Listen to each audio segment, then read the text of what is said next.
A matter of hours now until we all get to watch some history with President Trump sitting down with the North Korean leader Kim Jong-un in an unprecedented meeting for a sitting U.S. president. And we bring Doug Wead in now to give us a historical perspective. He is a presidential historian, after all. Good to see you, Doug. Thank you for coming on. We appreciate it. Thanks, Connell. You know, it's interesting. You have written and talked about something that I find fascinating, in that in these meetings, sometimes there's a ghost in the room. And you go back, say, to 1945, the famous meeting when FDR was there, and it was Churchill and de Gaulle and, of course, Joseph Stalin, that the ghost in the room are the countries that are affected by what's being talked about by these world powers, but they're not actually at the table. And maybe we see some of that this time around, too, right? Yeah, you're absolutely right. In Munich in 1938, when Hitler and Mussolini met Chamberlain and Daladier, the future of what was then Czechoslovakia was at stake, and the Sudetenland was given away. None of them were at the table. And in Singapore, China's not at the table.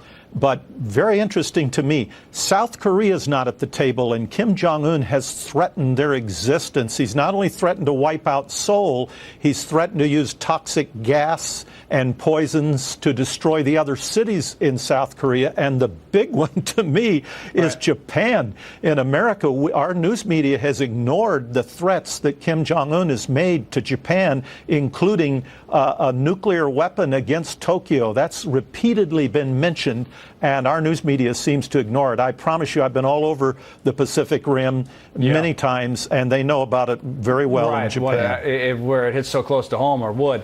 But it is interesting how these discussions between the world powers of the time often affect the countries in the neighborhood, and they don't often get a say. Now, let me ask you a little bit about the summits or meetings that we've seen over the years. We've all seen the famous pictures to come out of them. I was talking to one of the guests earlier in the hour about what the president needs to avoid. A lot was made of Kennedy Khrushchev, for example, with the young Kennedy going up against the more experienced Khrushchev. Of course, when Nixon went to China, there was a different picture there with Mao Zedong. What type of picture is this president looking for, do you think, and what type of situation or setting is he looking to avoid?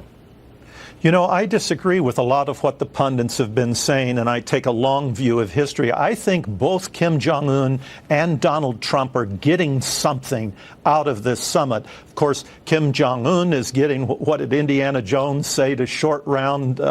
Fortune and glory, kid, fortune and glory. So he goes into history, and he'll be more famous than all those Hollywood stars and those NBA basketball players he idolizes. They'll be forgotten. He won't be forgotten.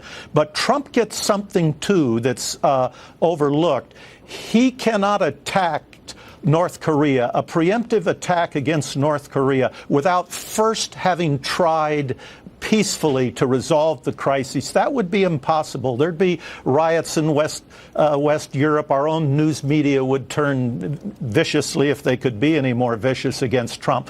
But now that he has that handshake, and it's very clear, he can say, I tried, and in an interesting way, it empowers him, in my opinion, to consider other options. All right, we're going to wrap this up. You're not suggesting he's moving in that direction, though. You're just saying that this would give him the idea he could go forward if he had to, is your point, right, Doug? Real quick. Absolutely. I think I worked on White House staff, and they calculate everything. And I think all options are still on the table, and that's not just talk.